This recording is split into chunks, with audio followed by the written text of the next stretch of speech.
Assalamualaikum warahmatullahi wabarakatuh.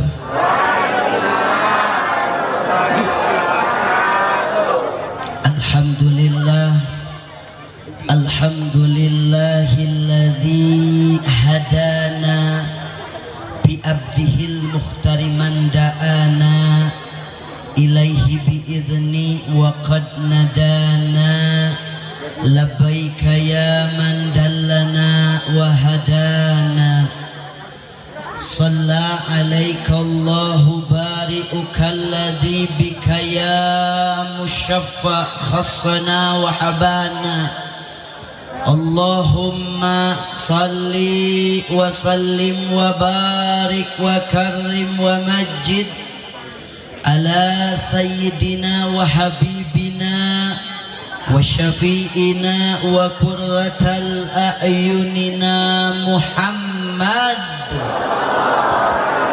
sallallahu alaihi wasallam sahibataj wal mi'raj rabbi shrah li sadri wa yassir li amri Allahumma ftah alaina hikmataka wansur alaina amin. Angka sama HP atau selfie satu amin. Amin. Mesti dikasih tahu dulu aminnya. Bu, yang ngaminin paling kencang mudah-mudahan pulang dari sini banyak duitnya. Maksudnya kayak begitu aminnya. Bu ibu harus dipancing pakai duit dulu. Yang ngamininnya paling kenceng ya Allah, yang punya utang malam ini mudah-mudahan biar yang ngutanginnya lupa.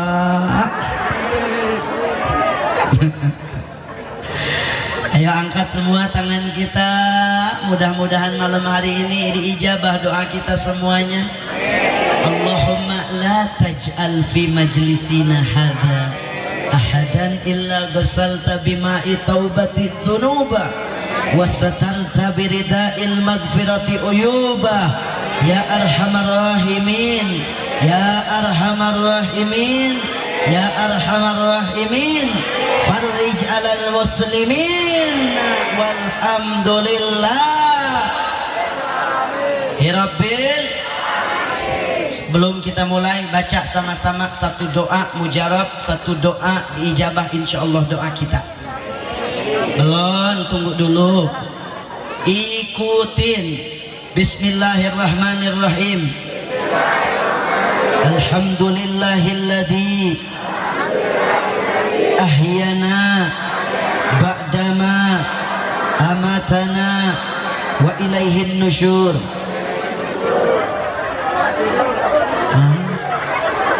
Doa apa? Yang belakang ada yang tidur. Doa naon eta? Semuanya biar bangun dulu, biar seger dulu. Habib sengaja datang telat pengen menguji orang sini setia nggak sama Habib. Kita diteror di acara pertama, Beb, di mana iya, di mana iya.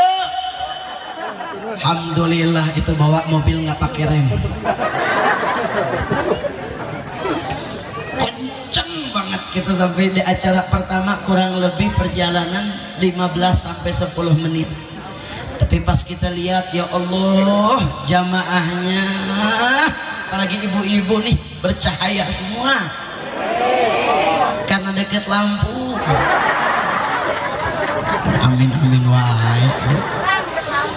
Terkhusus salam takzim, salam hormat kepada para alimil ulama, para kiai, para asatid, para tokoh masyarakat, kepada tuan-tuan guru, para masyayikhinal kiram yang mohon maaf tidak bisa disebutkan namanya satu persatu karena nggak dikasih catatan sama panitia.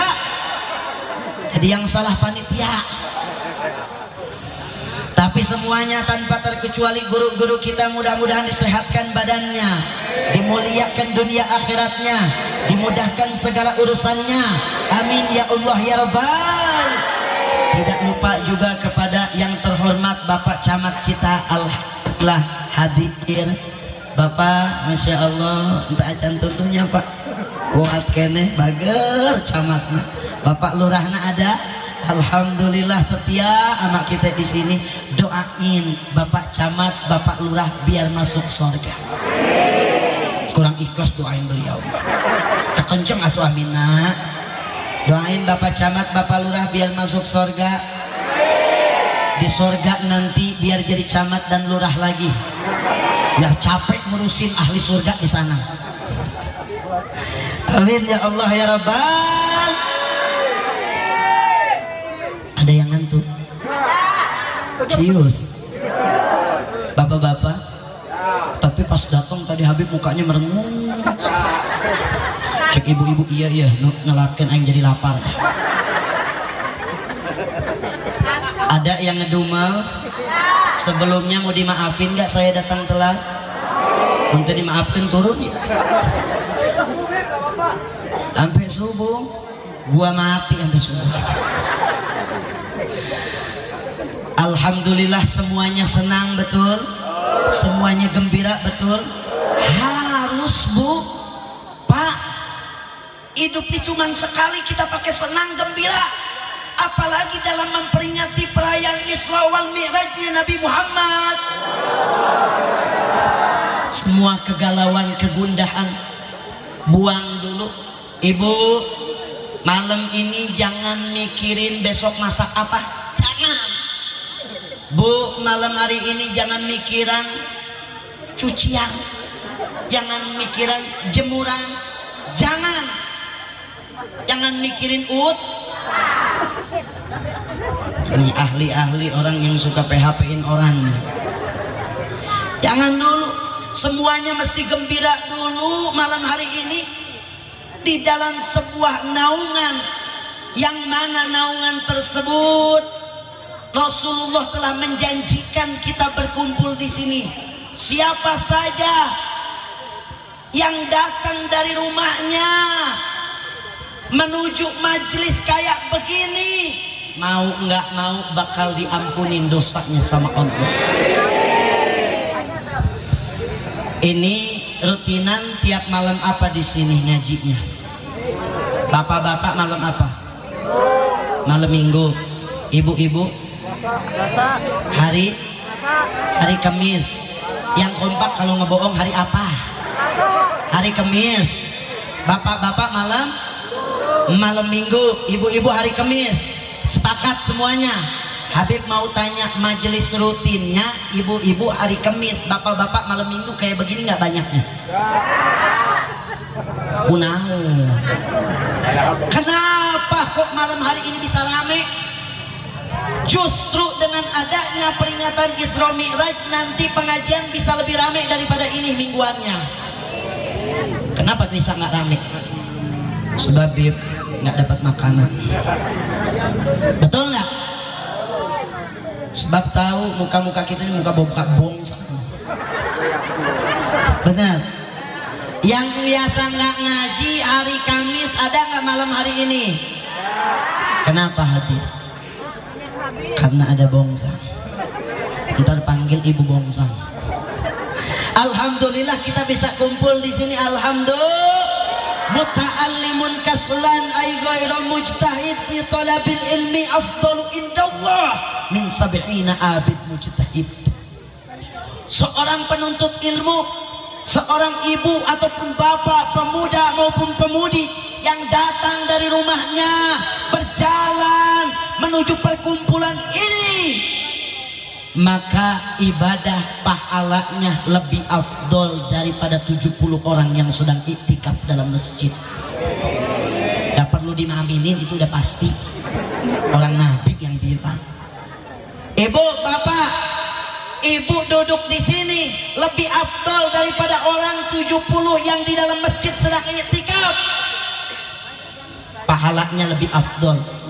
Makanya kata Nabi, lebih baik yang duduk di majelis seperti ini dibandingkan orang yang 1000 rakaat sholat sunnah. Untung nggak? Untung nggak? Di mana kita akan mendapatkan hidayah taufik kalau bukan di pengajian? Betul. Habis tanya bapak-bapak, Pak, kira-kira kita dapat taufik di tempat pemancingan mungkin nggak? Hah? Kira-kira itu dapat taufik, dapat ikan? Di mana bapak pengen dapetin taufik, inayah, hidayah? Di majelis. Ibu, ada nggak ibu nonton TV dapat hidayah? Nggak ada, tapi demen banget nonton. Benar? 2 jam nonton Ikatan Cinta kuat. Lu kira nunggu gua baru setengah jam telat, ngedumal. Nungguin iklan aja setengah jam kuat, benar? Nonton Ikatan Cinta 2 jam, mata nggak melek melotot-melotot terus, kagak merem-merem. Jadi dan ngaji aja 2 jam, pala udah ngebul, panasan, kaki udah kedepanin, selonjorin ibu-ibu, encok kambuh, perut lapar, bener enggak? Bapak mancing kuat nungguin ikan 2 jam, giliran ngaji teler di ngantuk. Setannya banyak, Pak. Yang ngaji itu jangan salah, yang diutus oleh rajanya setan, panglima-panglimanya untuk berperang memerangi orang yang mau ngaji. Lihat anak muda udah mau ngaji siap, motor mau kemana? Mau majelis sholawatan mah, hujan dikit terjadi ngaji nah. Benar nggak? Udah siap di jalan, pacarnya telepon, ada apa sih Neng? Abang mau ngaji. Abang mau jemput Neng nggak? Nih Neng nih kehujanan. Kalau sayang jemput. Anak muda, milih ngaji apa jemput pacar? Raka lah. Ngaji itu setannya luar biasa, dahsyat Pak, Bu. Makanya hati-hati. Orang sebab apa? Sebab orang yang di dalam naungan perkumpulan ini mau nggak mau diampuni dosanya sama Allah Ta'ala. Dan ada jaminan lagi dari Rasulullah, man ja'ahul maut wa huwa yatlubul ilma liyuhyi bihil islam fa bainahu wa bainal anbiya fil jannah darajatal wahidah. Ibu yang datang ke pengajian, bapak yang datang ke pengajian, siapa orang yang datang ke majelis ilmu meninggal lagi ngaji, meninggal sedang menuntut ilmu, maka dipastikan dapat jaminan surga dari Allah Ta'ala. Siapa yang ngomong? Baginda Nabi Muhammad. Kalau kita percaya, kalau kita yakin, kalau kita cinta sama Rasulullah, yakin ini perkataan hadis Nabi. Kalau kita sedang menuntut ilmu, lagi ngaji begini, tiba-tiba meninggal, syukur alhamdulillah. Sebab nggak ada hisab, langsung dimasukin ke dalam pengen. Mudah-mudahan banyak yang mati malam ini.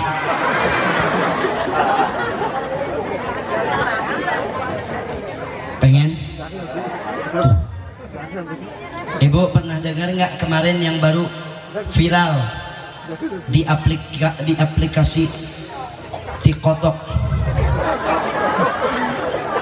Pernah dengar seorang qori pembaca Al-Quran lagi pegang Al-Quran melantunkan ayat suci Al-Quran, ketika itu Allah wafatkan lagi pegang Al-Quran membaca Al-Quran. Subhanallah, meninggalnya lagi pegang Al-Quran, lagi melantunkan ayat suci Al-Quran. Ditanya sama istrinya, Bu, suami ibu apa sih amalannya kok bisa meninggal lagi baca Al-Quran, lagi melantunkan ayat suci Al-Quran, lagi pegang Al-Quran? Oh, amalan suami saya nggak berat, gampang. Tiap hari yang dipegang adalah Al-Quran, yang dibaca adalah Al-Quran, maka meninggalnya pun sedang memegang. Pantes. Kita pengen nggak meninggal lagi pegang Al-Quran? Pengen. Yang dipegang tiap hari apa? Cocok nggak? Mau meninggal megang Al-Quran tiap hari yang dipegang, bangun tidur yang dicari. Lihat anak muda sekarang kalau nggak percaya, tidur colokan jos HP headset, mata merem goyang-goyang dugem. Bener nggak? Itu meninggalnya nggak bakal megang Al-Quran, kesetrum, nggak nyambung rasanya. Apa kata baginda Nabi Sallallahu Alaihi Wasallam? Yamutul mar'u ala ma'asya alaih. Orang tukang mancing matinya kelelep lagi mancing banyak. Dia kapok, bapak-bapak banyak nggak bu? Malamnya mancing, besoknya meninggal. Paginya meninggal, malamnya mancing lagi. Itu setannya saking demen mancing. Banyak nggak? Tergantung hobi loh kita hidup. Ibu hobi ngapain? Demen apa? Shopping bib, nggak jauh, meninggalnya di pasar bu. Benar. Pemain bola banyak yang meninggal di mana? Di lapangan. Kemarin musim Piala Dunia rame nggak? Rame nggak? Indonesia masuk nggak? Yang ribut siapa? Yang berantem siapa? Yang taruhan siapa? Yang judi siapa? Kenapa kita yang ribut? Yang beli kaos siapa? Bapak Ronaldo, Messi. Bener gak? Pada beli baju bola, giliran baju koko aja. Ya Allah pak, perhatian sama bapak, baju udah nggak ada kancingnya masih kena dipakai ke masjid. Baju bola pada dibeli, betul? Di akhir zaman pak. Maka untuk itu mengingatkan kita dalam acara peringatan Isra wal Mi'raj ini, kembali mengingatkan kita untuk apa? Lihat tema kita berikut ini. Saya juga belum baca banget ini. Salat berjamaah sebagian dari kebersamaan untuk menanggapi ridho Allah, menggapai ridho Allah. Ini siapa? Kayak sering ngeliat itu di mana?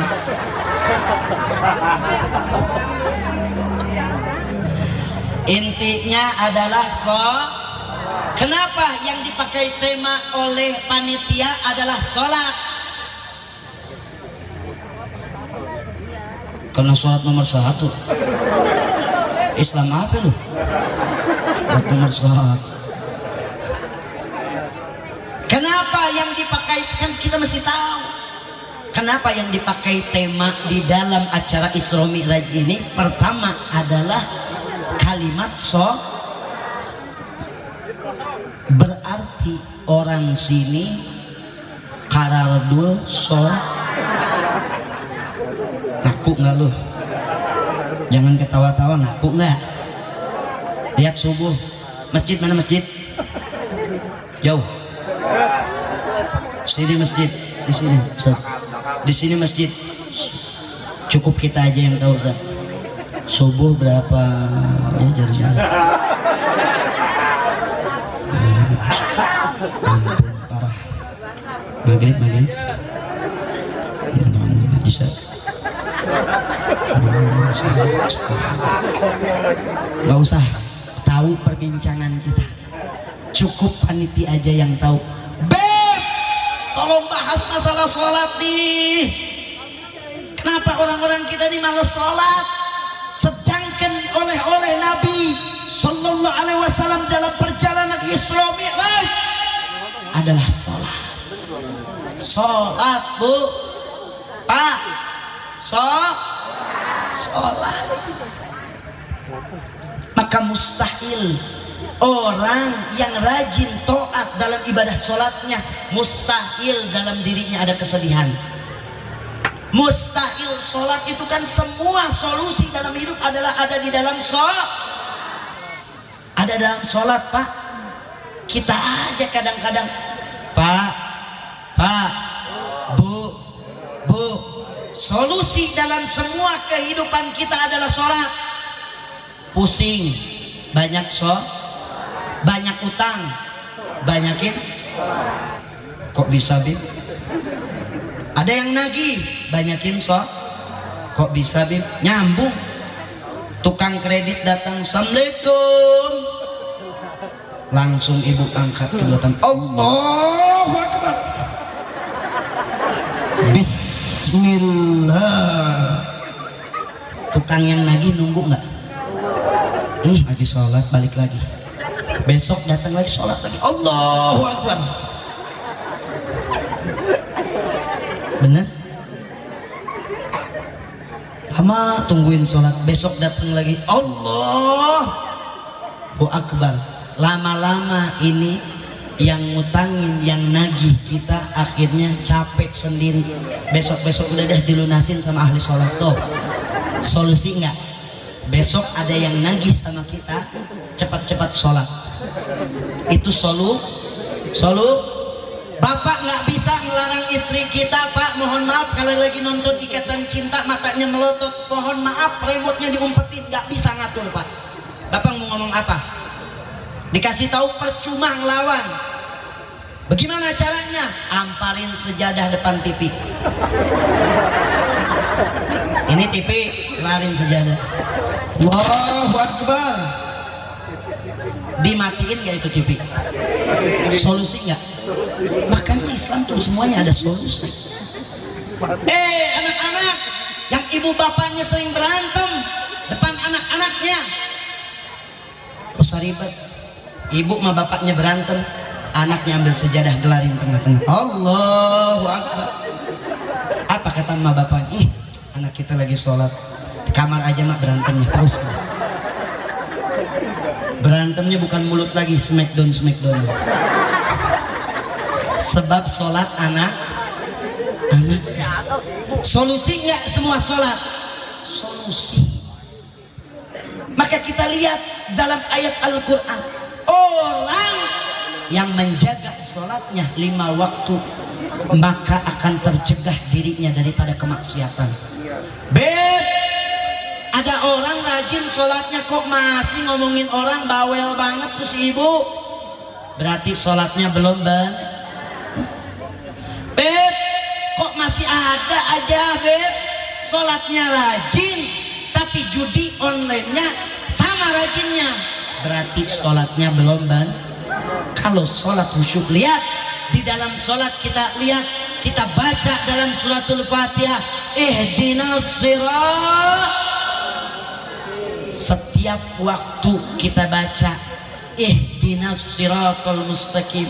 Wahai Allah, tunjukkan kami, beri kami hidayah, tunjukkan kami jalan yang lurus. Niscaya kalau sholatnya benar Pak Bu, nggak mungkin kita nggak dibimbing sama Allah.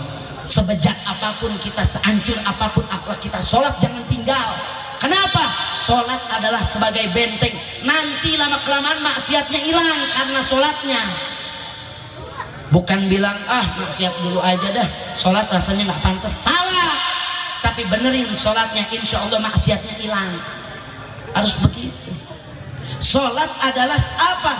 Sebuah oleh-oleh yang baginda Nabi Shallallahu Alaihi Wasallam bawa ke dunia, berupa oleh-oleh, berupa sholat untuk kita semua. Pertanyaan kembali, kenapa sih Nabi di Isra Mi'rajkan sama Allah? Sebelum perkara sholat nih, kenapa Rasulullah diperjalankan oleh Allah Subhanahu Wa Taala dalam perjalanan Isra Mi'raj? Ketika itu di tahun ke-10 kenabian Nabi Muhammad Sallallahu Alaihi Wasallam, yang dinamakan tahun itu adalah Amul Huzni, tahun kesedihan Pak Bu. Kalau bahasa anak zaman sekarang, tahun kegalauan. Amul Huzni, tahun kesedihan. Kenapa baginda merasa sedih? Pertama, catat ibu-ibu, kenapa Rasulullah merasa sedih pada saat itu? Pertama, ditinggal oleh permaisurinya, kekasih hatinya, pujaan hatinya, idamannya, wanita solehah, wanita mulia, istri tercintanya yang meninggal. Siapa Bu? Kurang kompak. Istri Aldebaran yang baru meninggal siapa? Nah, kayak begitu maksudnya jawabnya. Siapa istri Rasulullah? Khadijah. Emang temen lo? Siti Sayyidatuna Khadijatul Kubra binti Huwailid, istri Rasulullah. Siti Khadijah pertama meninggal, maka dinamakan pada saat itu adalah tahun kesedihan. Pertama pertama ditinggal oleh istri tercintanya. Karena sallallahu alaihi wasallam bukaan syadidan, merasa sedih ketika ditinggal oleh istrinya. Lalu pertanyaan lagi, kenapa sih Nabi ngerasa sedih waktu ditinggal istri tercintanya? Ada apa? Apa yang menyebabkan Nabi sedih?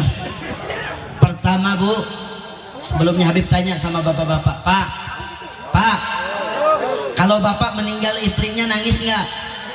Sedih nggak? Jangan mentang-mentang ada bininya, jawab aja yang jujur. Sedih nggak? Nangis nggak? Berapa hari nangisnya? Kedengar nggak Bu? Sehari. Oh, nangisnya sehari. Besoknya ibu punya emas, ngumpulin kalung, ngumpulin cincin, dibawa mati nggak? Cincin emasnya buat siapa? Istri. Mau? Rela? Kalau nggak rela, mulai sekarang pulang dari sini jualin tuh emas. Pak, mau jualin aja Pak emas. Kenapa? Takut bapak kawin lagi nanti. Rasulullah ngerasa sedih waktu ditinggal Siti Khadijah. Kenapa Siti Khadijah ini ditangisi sama Rasulullah?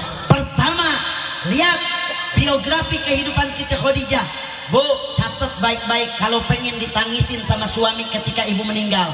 Siti Khadijah sepanjang umur dan hidupnya nggak pernah minta apa-apa sama lakinya. Dengar nggak? Istri bapak begitu nggak? Pernah nggak istri bapak minta-minta? Oh Bib, beda banget sama bini saya mah. Bib, bini saya mah tiap hari Bib minta mulu. Bentar beliin skincare, bentar lipstick, bentar bedak. Bib, boros banget. Hei, laki-laki harus pinter. Kalau istri nggak mau beli macem-macem kayak begitu, gampang rayu. Sebab maaf, kelemahan seorang wanita itu pada rayuan. Betul nggak Pak? Yang pinter itu laki-laki yang pinter ngerayu. Gimana caranya Bib biar nggak beli bedak? Gampang. Mamah itu terlalu cantik, sehingga kecantikan mamah bapak nggak rela kalau dilihat banyak orang. Yuk mulai sekarang cadarin. Kalau istri udah bercadar, nggak beli bedak, nggak beli lipstick, nggak beli mata-mata tuh kemoceng tuh, kagak beli skincare, bener nggak? Bib, istri saya boros, jangan diomelin. Istri mah betul. Kalau boros-boros begini Bib, caranya nih Pak, panggil istri kita Mama. Betapa besar cinta Papa terhadap Mama. Mama tahu Bapak nih besar cemburunya sama Mama. Kenapa Mama masih nyimpen foto laki-laki di dompet Mama? Enggak Pak, mana enggak? Itu di duit 100.000 ada foto laki. Ambilin, insya Allah nurut. Pintar jadi laki-laki. Bapak punya bini tukang sakit, bentar-bentar sakit. Jangan dibawa ke dokter. Kompres duit segepok. Ntar sembuh sendiri, betul. Insya Allah dia toab di pasar keliling, pulang sembuh, buger, fit, badannya sehat walafiat. Terus bawa ke dokter nggak usah Pak, percuma. Bawa ke dokter obat habis, duit habis, dia sakit lagi. Insya Allah kalau udah toab ke pasar olahraga sehat dia. Betul. Lihat istrinya Rasulullah Bu, nggak pernah minta ikutin. Kalau mau ditangisin sama suami. Mulai dari sekarang jangan minta apa-apa sama suami. Bisa? Yang kedua, pantaslah Rasulullah menangis ketika ditinggal Siti Khadijah.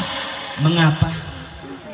Karena Siti Khadijah sepanjang berumah tangga dengan Rasulullah nggak pernah nyuruh Nabi, nggak pernah nyuruh istri bapak gitu.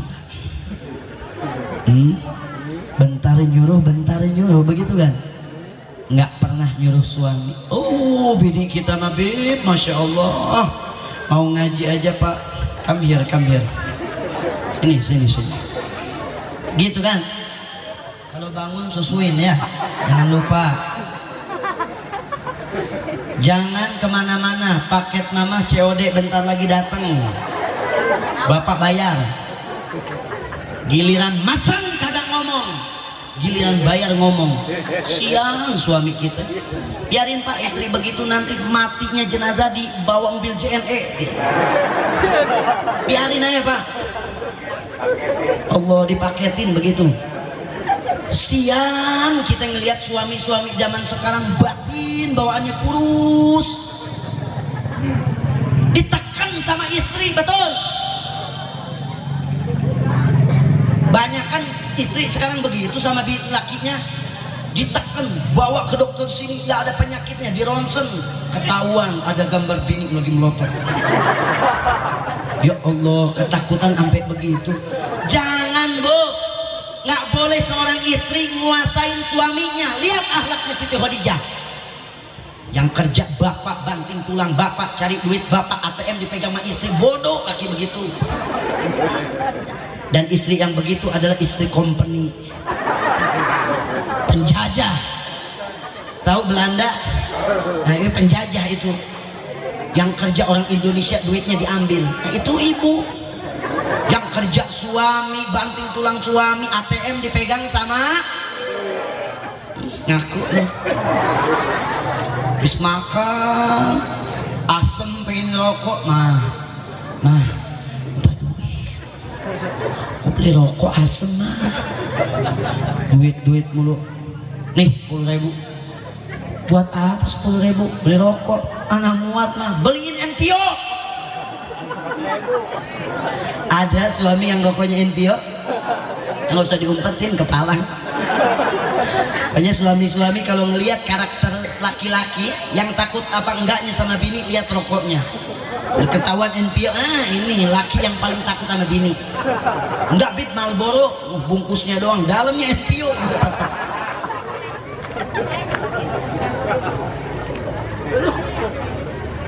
Bener kan ibu begitu ya? Bu, jadilah wanita seperti Siti Khadijah sehingga kewafatannya ditangisi oleh suaminya, baginda Nabi Muhammad sallallahu. Satu contoh istri Rasulullah namanya Siti Aisyah.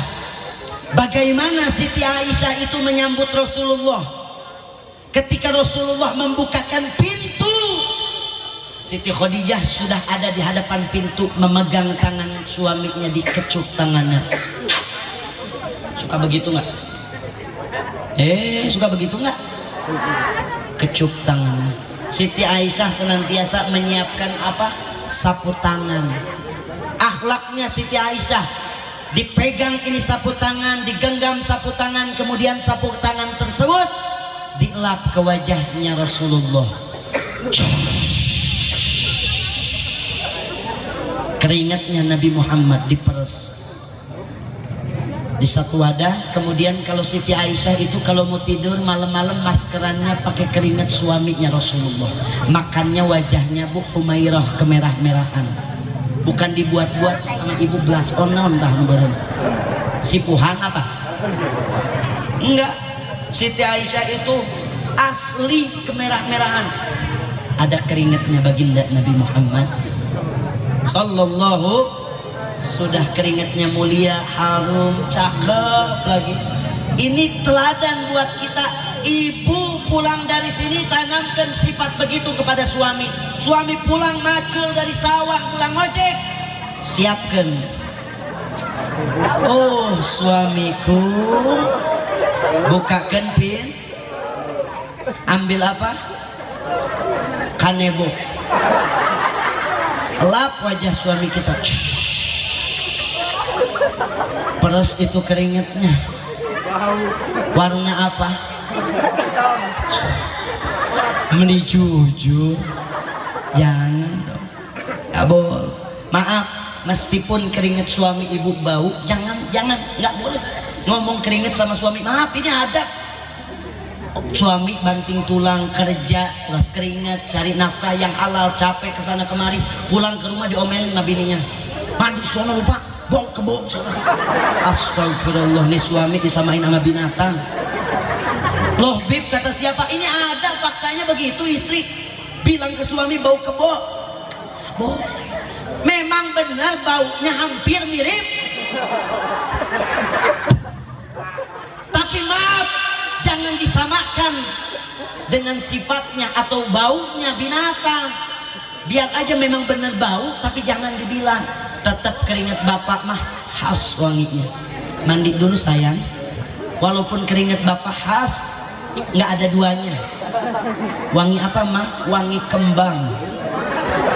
Begitu aja nyenengin suami. Suami seneng nggak? Waduh, alhamdulillah, nih keringat wangi kembang, kata istri. Kembang apa mah? Kembang kuburan. Boleh. Siti Khadijah itu bu, wajar ketika diwafatnya Siti Khadijah Rasulullah bersedih. Ketika di akhir hayatnya bu, Siti Khadijah itu bu tidur berbaring, tidak bisa bangun, sakit, tak bisa bangun. Tapi selalu titip pesan, manggil anaknya. Siapa anaknya? Penyanyi alamat palsu siapa? Istri Raffi Ahmad, anaknya Rasulullah. Pak Camat bagaimana ini Pak? Alura, masalah perfilman dia hafal Pak. Istri Raffi Ahmad apa? Putrinya Rasulullah bagaimana ini? Siapa? Siti. Dipanggil sama Siti Khadijah. Wahai putriku, sini coba lihat ayahmu udah datang belum? Belum ibu. Panggil lagi, udah datang belum? Belum. Bilangin ya, kalau bapak nanti baru datang, Rasulullah nanti akan datang, bangunin ibu. Walaupun Siti Khadijah nggak bisa bangun, tapi untuk nyambut suaminya yang datang, beliau rela bangun seolah-olah tidak ada yang sakit dan dirasa. Sampai Rasulullah nggak tahu Siti Khadijah sedang sakit. Sakitnya nggak bisa bangun bu untuk nyambut suaminya. Bilang anak putrinya, mama udah cakep belum untuk nyambut Rasulullah? Beda sama bini kita pak, bini bapak khususnya. Ya, bapak pulang kerja, bini lagi selonjoran main HP. Lu tem baru pulang tem. Buset, bini apa? Jangan. Kata-katalah yang manis. Apa suami kita paling senangi? Sebutkan, panggil dengan panggilan seromantis mungkin. Pengennya apa? Tanya. Papa pengennya apa sih pak dipanggil sama mama? Romeo aja mah. Ya udah. Mama Juliet. Cakep nggak? Begitu. Lihat Siti Khadijah. Yang kedua, wafatlah namanya pamannya Nabi Abu Thalib. Setelah Abu Thalib wafat, Siti Khadijah wafat, maka Nabi di situ disiksa, dihinakan, maaf, Nabi dihinakan, Nabi dicaci, sehingga Nabi pergi ke Taif. Di Taif apa? Nabi masih dicaci, Nabi dilempari, Nabi difitnah, sehingga pada saat itu Nabi merasa sedih bu, karena pertama ditinggal Siti Khadijah, tidak lama lagi ditinggal Abu Thalib. Setelah itu Nabi pergi ke Taif. Di Taif ternyata Nabi dilempar, merasa sedih Rasulullah, maka dikatakan tahun itu adalah Amul Huzni, tahun kesedih. Karena Rasulullah sedih, tibalah saatnya Allah ngundang Rasulullah melalui perjalanan Isra. Jadi kenapa diisrakan Nabi? Allah pengen ngehibur Nabi, ngajak jalan-jalan Nabi kemana? Ke langit. Jadi bu, kata ulama, pak, kata ulama, obat stres paling mujarab, menghilangkan kesedihan. Lihat seperti Nabi ketika sedih diajak jalan-jalan, maka obat stres paling mujarab adalah jalan-jalan. Healing bu, healing. Gaskeun OTW-keun kui.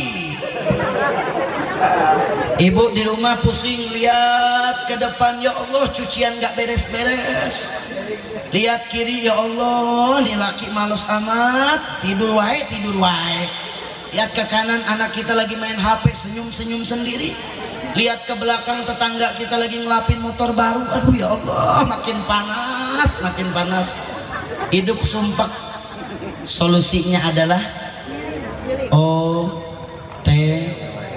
jalan terserah kemana aja. Ibu punya saudara di Ragunan, silaturahmi ke Ragunan, ke puncak, jalan-jalan. Obat yang paling mujarab ngilangin stres adalah apa?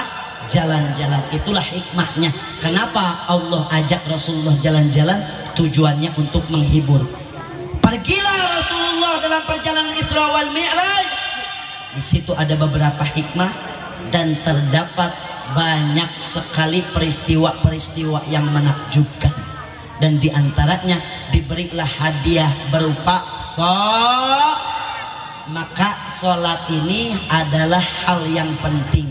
Solusi bagi setiap masalah kita adalah mudah-mudahan insya Allah ada manfaatnya, amin. Mudah-mudahan senantiasa semuanya yang hadir di sini diistiqomahkan oleh Allah. Mudah-mudahan diberi hati kita, diberi kekuatan, diberi keistiqomahan untuk menjalankan sholat 5 waktu, amin ya Allah ya Rabbal. Dan tidak kita keluar dari perkumpulan ini, dari majelis ini, dari perkumpulan mulia ini, kecuali Allah telah hapuskan dosa-dosa kita, amin. Allah hapuskan kesalahan kita, amin. Dan kita keluar dari tempat ini setelah mendapatkan rahmat dari Allah Subhanahu wa taala, amin ya Allah ya Rabbal.